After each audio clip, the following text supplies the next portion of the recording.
Olá, queridos, tudo bem com vocês? A nossa aula hoje vai ser um pouco diferente. Não estou podendo, não pude ir até a igreja para fazer, para ministrar aula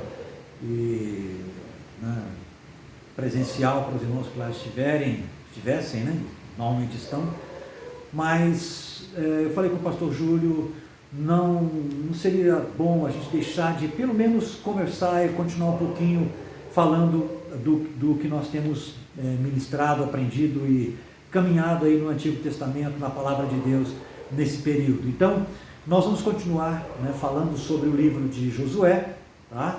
E nós, na aula passada, nós caminhamos até a travessia do Jordão com o povo, não foi isso?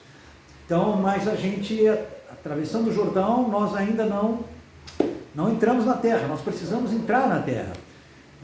Então nós vamos dar continuidade hoje a partir do momento em que o povo faz a travessia e começa então a pisar em Canaã. Mas vamos fazer isso orando, vamos começar orando, vamos pedir ao Senhor que fale aos nossos corações, fale às nossas vidas e que Ele vivifique a palavra dele para que nós possamos realmente ler, mas mais que compreender, recebermos a revelação do Espírito. Amém? Feche os teus olhos aí na tua casa também. Senhor Jesus, muito obrigado por esse momento, muito obrigado porque podemos nesse instante, Senhor, meditar um pouco mais na tua palavra. Senhor, nós queremos declarar o nosso reconhecimento do quanto nós precisamos, Senhor, da Tua Palavra, o quanto nós precisamos, Senhor, da direção do Teu Santo Espírito, da inspiração do Teu Santo Espírito, para que de fato, Senhor, a Tua Palavra, ela possa entrar no nosso coração, nós possamos nos apropriar dessas verdades, muito mais do que ler, muito mais do que ouvir a respeito, nós possamos nos apropriar dessas verdades, porque são verdades da Tua Palavra, a palavra que não volta vazia, a palavra que é poderosa, a palavra que é vida, que é alimento. Então, Senhor, nesta manhã, fala conosco, Jesus, fala, Senhor, aos nossos corações. Nós oramos te bendizendo, nós oramos te dando graças, nós oramos louvando o Teu nome, Senhor, porque temos o privilégio de meditar na Tua santa palavra. Oramos em Teu nome, Jesus. Amém. Muito bem, queridos, então, como nós vimos na aula passada, nós começamos falando da preparação de Josué em relação ao povo, para que eles dessem início à travessia, ou começassem o processo de conquista. Então nós vamos aqui, no primeiro momento, trabalhar do capítulo 1 de Josué até o capítulo 5. Então, nesses capítulos, o que nós temos logo de início? Nós temos a temática de Josué, exatamente a entrada na terra de Canaã. É disso que vai tratar o livro de Josué. Então é a entrada, é a conquista e é o viver na terra. Então é disso que trata o livro de Josué. Bem, nós sabemos que o primeiro momento é exatamente quando o Senhor ali chama Josué e diz: Josué, levanta aí, começa a travessia, lidera o povo nesse processo, porque o Moisés, o meu servo, já é morto, e agora você foi ungido para esse momento. Então, Josué se levanta, recebe toda uma quantidade ali de promessas da parte do Senhor, e nessas promessas, ele então vai fazer uma convocação ao povo, e nessa convocação, ele chama o povo à santificação, a santificar-se. Isso está no capítulo 3, verso 5, olha lá. E disse Josué ao povo: santificai-vos, porque amanhã o Senhor fará maravilhas no meio de vós. Então, já é o preparo para a travessia do Jordão. E aí em seguida, dessa convocação, um pouquinho antes ele tinha mandado 2 espias a Jericó, e nós falamos disso na aula passada. Aqueles espias vão entrar em Jericó e vão visitar a Raabe, e ali vai acontecer algo precioso, porque Raabe, ela entende que aqueles homens estavam ali, porque eram enviados da parte de Deus. E ela entende que ela precisava clamar àqueles homens pela salvação dela e da sua casa, e foi o que ela fez.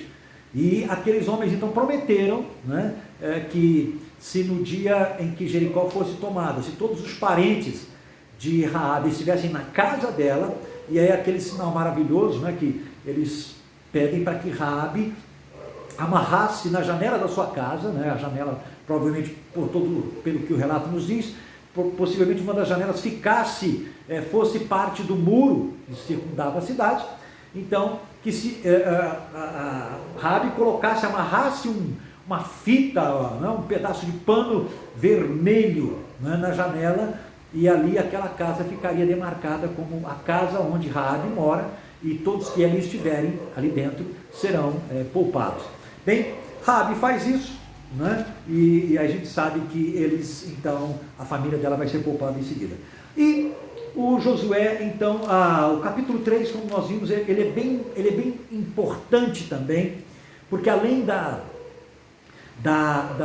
chamada ao povo, da convocação ao povo para ir até atravessar o Jordão em direção a Canaã, o rio Jordão, né, em direção a Canaã, a gente vê também o Senhor falando com Josué especificamente, e o Senhor chama Josué e diz para ele: Josué, eu vou começar a honrar você agora diante do povo, da mesma forma que eu fiz com Moisés, eu vou fazer com você, para que o povo, né, possa compreender que da mesma forma que eu fui com Moisés, eu também sou contigo. E o Senhor então dá essa palavra para Josué, e o primeiro momento, a primeira coisa que vai acontecer aqui, no capítulo 3 ainda, lá no verso 14, é exatamente quando o povo ele parte, né, em direção a Canaã. Primeiro vai à frente deles os levitas, que vão transportando a arca, né, da aliança, e o povo deveria guardar uma distância dos levitas que estavam transportando a arca de aproximadamente 1.000 metros, né? 1.000 metros, 1 quilômetro na verdade, e a palavra é muito clara, para que o povo pudesse, olhando para a arca, seguir em direção à arca, porque a arca iria abrir um caminho novo, um caminho nunca antes trafegado, passado, caminhado por eles. Era um caminho novo, e eles então deveriam observar, primeiro, aguardar o direcionamento que a Arca da Aliança então iria trazer para eles em termos de direção, né? Por onde passar. E os levitas que estavam transportando a arca então saem em direção ao Jordão, e a gente sabe, nós mencionamos na aula passada, que aquele era o tempo das cheias, e o Jordão ele estava transbordando nas suas laterais, né? Então o rio estava transbordando, e é claro, logo os sacerdotes ou os levitas, eles começaram já colocaram o pé na água antes mesmo de chegar no leito do rio. E a palavra vai dizer, né, que o versículo 15, e quando os que levavam a arca chegaram ao 3,15, viu? Chegaram ao Jordão, e os seus pés entraram nas águas. Eu esqueci de dizer, pega a tua Bíblia na mão, fica com a Bíblia aberta, porque essa aula vai ser muito Bíblia, pura Bíblia, tá? Então mantenha a sua Bíblia na mão, para que a gente possa, e também já tenha um material, um lápis, uma caneta, que você possa sinalizar, marcar alguns pontos aqui importantes dessa travessia. Muito bem, então o capítulo 3 de Josué, versículo 15, mostra que quando os pés dos sacerdotes, né, dos que levavam a arca, começaram a molhar, então antes de entrar no leito do rio, começaram a molhar, aí a palavra diz assim, verso 16, as águas que desciam pararam e ficaram amontoadas à altura, né, de Adã, cidade que está junto a Zaretã. Ou seja, eles começaram a molhar o pé, as águas que estavam descendo, de repente é como se uma parede, né, uma represa, represasse completamente as águas do Jordão e elas ficam paradas. Então é óbvio, a água que estava correndo para baixo, ela vai correr, normalmente. Mas, né, o Jordão, então, naquele momento, o curso das águas foi interrompido. Tá? É o que diz a palavra aqui no verso 15. E uma observação do verso 15 também, né, porque ele vai dizer exatamente como era a condição das águas do Jordão naquela época. Diz que as águas do Jordão transbordavam em suas margens. Eram os dias da colheita. Então, nós falamos na aula passada, a travessia poderia se dar num período de estiagem, num período de seca, mas Deus, o nosso Deus, é o Deus da natureza também. Então, ele fala e tudo e todos lhe obedecem, não é? Então, Deus vai conduzir o povo para atravessar o Jordão exatamente na época das cheias. Queridos, isso é interessante porque às vezes até falei um pouco sobre isso, às vezes nós queremos que as coisas sejam mais fáceis no reino de Deus. E nós achamos que elas sejam difíceis, mas na verdade para Deus não há nada difícil, para Deus não há impossíveis. Então, nós é que achamos difícil, nós é que achamos que alguma coisa aqui poderia ser facilitada. Mas para Deus não existe essa coisa de facilitada ou dificultada, porque na verdade para Deus não há dificuldades, não há impossíveis. Assim como era no período do Jordão estar, né, com o seu maior volume de água, né? Mas não tem problema, porque o Senhor abriu o leito do rio, né, da mesma forma, com pouca água ou com muita água. E foi o que aconteceu aqui, né? E o texto vai dizer que os sacerdotes, então, eles entraram no leito do rio, já agora com a água, com a represada lá em cima, e eles pararam com a arca da aliança, eles pararam com a arca no meio do rio, né? E ficaram lá no meio com a arca, parados, né? Enquanto isso, o povo, então, começou a vir atrás deles, e enquanto eles estavam parados no meio do rio, né, o povo começou a atravessar o rio Jordão em direção à outra margem, que já era Canaã. Muito bem. Nós já falamos um pouco mais sobre isso, né? Vamos continuar. E acontece duas coisas impressionantes nesse episódio. A primeira delas é que Josué, por orientação do Senhor, ele pede que um homem de cada tribo, então 12 tribos, portanto, que um homem, ele retirasse do leito do rio uma pedra, né? Isso está no capítulo 4, tá? Isso está no capítulo 4, e diz, verso 4:2, olha lá: tomai 12 homens dentre o povo, um homem de cada tribo, verso 3, e ordenai-lhes do meio do Jordão, quando eles estivessem atravessando, né, do meio do Jordão, do lugar onde pararam os pés dos sacerdotes, tirai dali 12 pedras, levai-as convosco para o outro lado, e colocai-as no lugar em que haveis de passar esta noite. Então Josué chamou os 12 homens, cada um pegou aquela pedra, né, pela sua tribo, e eles então deveriam colocar essas pedras, né, logo após a travessia, amontoá-las, né, e amontoá-las, na verdade, fazendo um altar. E aí a pergunta que poderiam se fazer era: para que essas pedras? Para que nós vamos tirar 12 pedras do leito do rio? Fazer o que? Amontoá-las? Capítulo 4, verso 6 vai explicar. Ele vai dizer, né, que isto será por sinal entre vós, e quando vossos filhos no futuro perguntarem: que significam essas pedras? Direis a eles que as águas do Jordão foram interrompidas diante da arca da aliança do Senhor, quando ela passou pelo Jordão. As águas foram interrompidas, e estas pedras serão para sempre um memorial aos israelitas. Então, na verdade, o que a gente vê aqui, né, dentro do propósito de Deus, nós vemos duas coisas importantes. Uma delas, quando Deus promete a Josué de que iria começar a honrá-lo diante do povo, assim como ele fez com Moisés, lembram que logo após a saída do Egito, o povo vai em direção ao Sinai, e qual é o primeiro grande obstáculo que eles encontram pelo caminho? Exatamente o Mar Vermelho. E o que acontece naquele momento?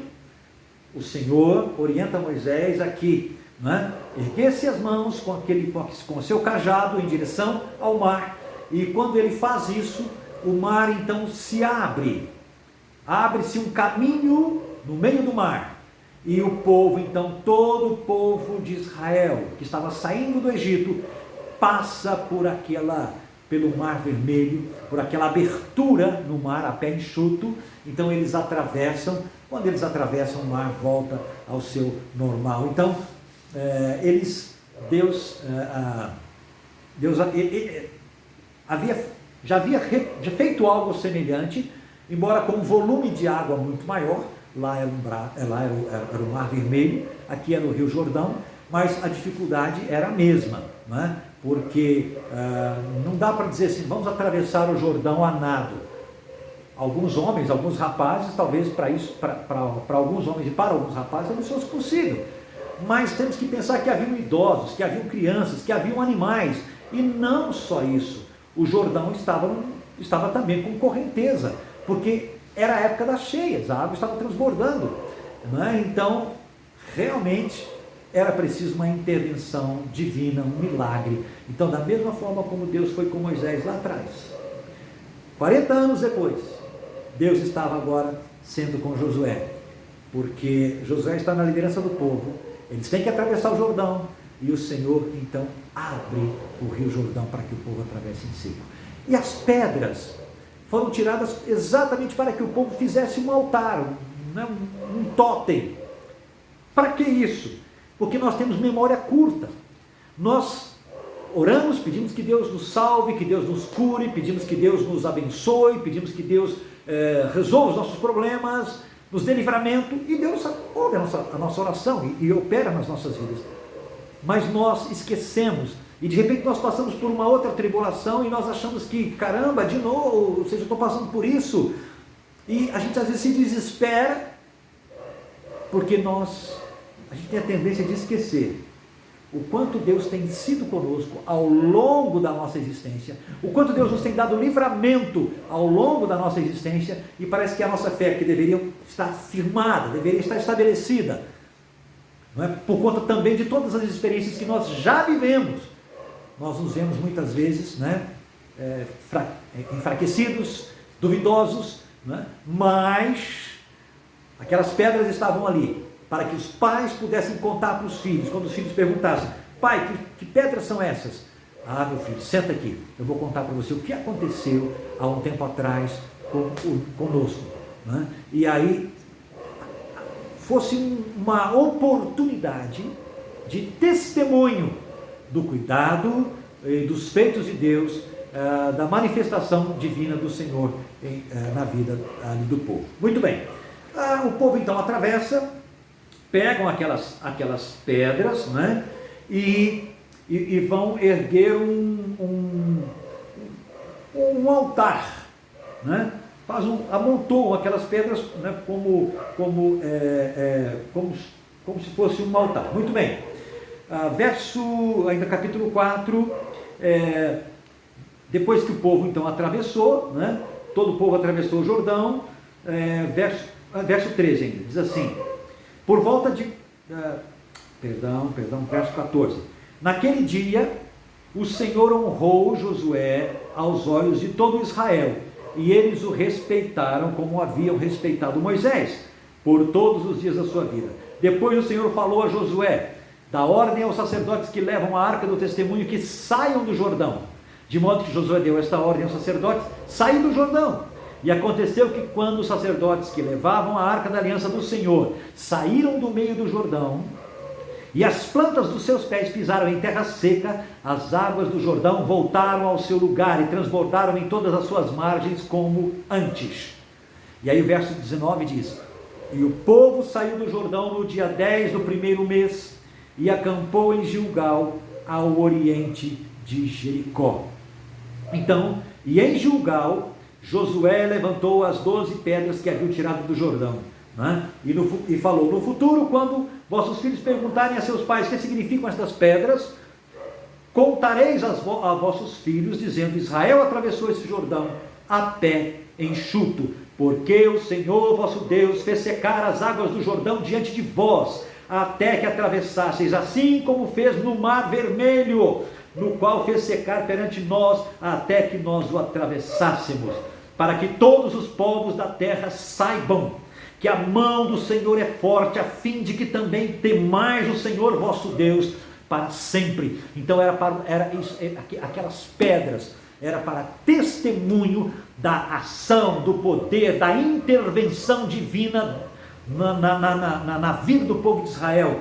Mais uma vez, para que também não só os israelitas, mas todos os que tomassem conhecimento daquele episódio pudessem temer ao Senhor.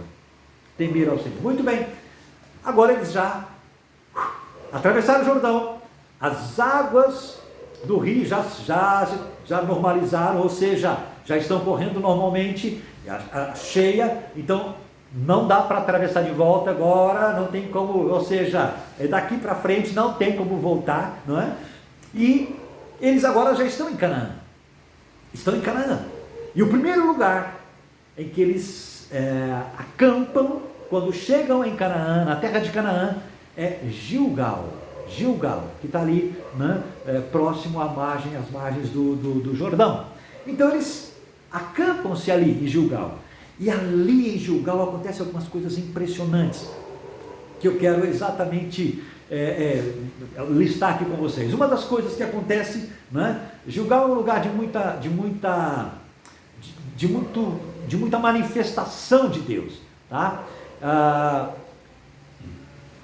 No capítulo 5, olha que tremendo. Bem, eles atravessaram o Jordão, então agora vamos para Jericó. Eles já tinham um relatório acerca de Jericó, né, de como estava, então era hora de dar início ao processo de conquista. Bem, isso é o que normalmente nós pensaríamos, não é? Já atravessamos o Jordão, não é? Nos santificamos antes de fazermos a travessia, então agora, né, já erguemos um altar aqui como memorial, né, e agora então vamos fazer o quê? Vamos em direção a Jericó, vamos conquistá-lo. Bem, assim a gente pensaria de um modo lógico, que era a se fazer. Mas olha, queridos, o que acontece e o que acontece em seguida é realmente impressionante, porque o Senhor vai chamar Josué e vai, capítulo 5, verso 2, o Senhor vai chamar o Josué e vai dizer para ele assim: Josué, eu vou parafrasear aqui, você vai fazer uma faca, vai fazer uma faca de pedra, e você vai fazer o seguinte, Josué, você vai circuncidar a todos os homens e todos os israelitas. Você vai circuncidar todos os israelitas. Bem, vamos levantar algumas questões aqui que são impressionantes. Primeira dessas questões que a gente poderia perguntar é: por que o Senhor não deu esse direcionamento para Josué antes da travessia do Jordão? Seria uma questão, não é verdade? Por quê? Por que esse direcionamento exatamente agora em que eles já estão na terra, nesse momento, numa terra de inimigos, não é? Porque haveria enfrentamentos. E por que essa orientação agora, justamente nesse momento? Bem, nós precisamos aprender sempre que o Senhor tem os seus desígnios. e ele está sempre nos ensinando, sempre. E aqui o povo, principalmente, era o povo dele.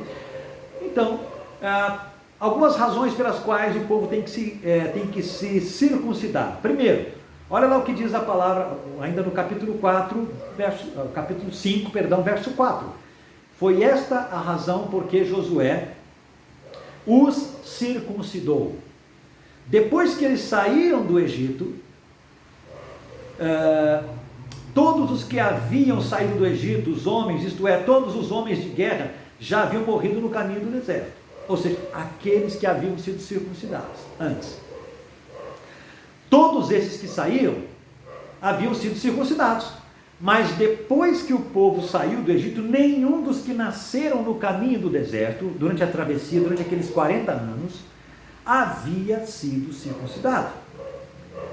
Até porque, quando eles saem do Sinai e vão em direção a Canaã, e chegam lá em Cádiz Barneia, lembram? Da crise de Cádiz. Chegam lá em Cádiz, o pensamento deles era que eles logo entrariam na terra e logo poderiam, né, colocar a sua vida em dia. Mas não foi isso que aconteceu, né? Por causa da incredulidade, da desobediência. O que aconteceu foi que o povo, então, por direcionamento de Deus, teve que voltar e peregrinar no deserto até se completarem 40 anos. Então, infelizmente, eles acabaram deixando de cumprir a sua parte na aliança. E, então, aquela geração ali, desse momento, eles não haviam sido circuncidados. Josué sim, Caleb sim, né? Itamar, Eleazar, os levitas ali, e sacerdotes, né? Aquelas famílias, sim, haviam sido circuncidados, mas os outros não, né? Muito bem, então aquela foi a razão pela qual os homens foram circuncidados. O que é interessante, por isso, e foi a razão pela qual eu perguntei, por que o Senhor então dá esse direcionamento para que o povo seja circuncidado agora que eles estão na terra prometida? Porque a circuncisão, ela principalmente, quando se está na fase adulta, ela requer um certo cuidado, ou seja, um certo descanso, porque ela deixa o homem vulnerável, não deixa o homem pronto para a guerra, não, de forma alguma, ao contrário, ele deixa o homem bem quieto, né, e até que comece a cicatrizar. Né? Bem, então nesse momento, quando todos os homens aqui de Israel estão sendo circuncidados, eles se fizeram extremamente vulneráveis. Ou seja, se qualquer um daqueles povos inimigos tomasse conhecimento disso, esse era o momento deles então atacarem os israelitas e levarem vantagem. Mas está acontecendo aqui no verso, está sendo narrado aqui no verso 1, algo que Deus sabia, mas o povo não sabia, né? Porque eles estavam indo para Canaã sob a orientação e sob a direção do Senhor. O Senhor estava à frente deles. Aí, olha, capítulo 5, verso 1. Vamos dar uma lida? O que diz? Olha lá. Quando todos os reis dos amorreus, ou seja, todos aqueles que habitavam ali em Canaã, quando todos estes que estavam a oeste do Jordão e todos os reis dos cananeus que estavam do lado do mar, ouviram que o Senhor havia secado as águas do Jordão perante os israelitas até que o atravessassem, o coração deles se derreteu de medo, ficaram sem ânimo por causa dos israelitas. Ou seja, os israelitas estavam sendo espionados, estavam sendo espiados. Normal, né? Mas quando os espias daqui dos cananeus e dos amorreus voltam com essa notícia, voltam com esse relato, isso caiu como uma bomba no coração deles, porque desfaleceu. Olha, esse povo realmente tem algo, tem um fator aí, um diferencial absurdo, né? E, tanto que eles ficaram com medo. Bem, o povo ficou, os homens de Israel ficaram vulneráveis, foram vulnerabilizados nesse momento. Mas na verdade, queridos, tem algumas coisas importantes. A primeira delas é a seguinte: a palavra diz no Novo Testamento que nós, quando somos fracos, nós somos o quê? Fortes. Por quê? Porque a nossa fraqueza ou a nossa força, ela não produz, né? Ela não quer dizer que quando nós estamos fortes, nós então podemos tudo. Não. Quando nós achamos que nós estamos fortes, esse é um perigo, inclusive, né? Porque às vezes nós queremos fazer na força do nosso braço, na força do nosso potencial. Mas nós devemos fazer e agir, sim, na força do poder de Deus. Ou seja, né, quando nós estamos fracos, enfraquecidos, é aí que nós somos fortes. Por quê? Porque nós sabemos que não podemos por nós mesmos, mas podemos sim por aquele que está em nós. Então, essa é a confiança que nós devemos ter. Não importa se nós estamos enfraquecidos aos olhos das pessoas, não importa se nós estamos enfraquecidos aos olhos do mundo, aos olhos do Deus Todo-Poderoso que nos fortalece, nós estamos fortes. Amém? Nós estamos fortes, porque é Ele quem nos fortalece. Amém, queridos? Aleluia! Muito bem. Então o povo aqui estava vulnerabilizado, sim. Estava nesse momento, né, de certa forma, rendido. Mas o Senhor era como um muro de fogo ao redor deles. O salmista vai dizer no Salmo 34 que o anjo do Senhor acampa-se ao redor daqueles que o temem e os livra. Amém, queridos? Então, eles estavam vulnerabilizados fisicamente, mas o Senhor os estava guardando. Amém? Então, e obviamente isso aqui tudo era didático também. Primeiro botava a casa em ordem, porque a circuncisão era um sinal da aliança de Israel com o Senhor. Nós vamos ver isso lá em Gênesis 15, quando o Senhor chama o Abraão, faz uma aliança com ele, e então Abraão vai ser circuncidado. Ele vai ser circuncidado no ano que vai nascer o Isaac. Abraão foi circuncidado com 99 anos. O velhinho foi circuncidado, velhinho mesmo. Então, porque era o sinal da aliança do Senhor. E todos os da casa de Abraão, e a partir dele, né, passavam pelo processo da circuncisão. Creio que alguns de vocês, muitos de vocês já sabem, mas a bênção também da circuncisão, em se falando aqui neste período especificamente também, né, a circuncisão é uma espécie de asepsia, é uma espécie de higiene, é uma higiene, não é? Então, eu li há algum tempo atrás que foi feita uma pesquisa entre mulheres árabes e judias, comparadas com as mulheres ocidentais. Então, o índice de câncer de útero, no colo do útero, nas mulheres judias e árabes, era muito menor, era expressivamente menor do que as mulheres ocidentais. E o fator importante é exatamente o fato da circuncisão, né, que gerava uma higiene maior, né, no órgão genital masculino, né, e obviamente ele não trazia, não levava impurezas para a mulher, né, durante a relação. Muito bem. Então, havia todo um efeito poderosíssimo aqui, importantíssimo, né?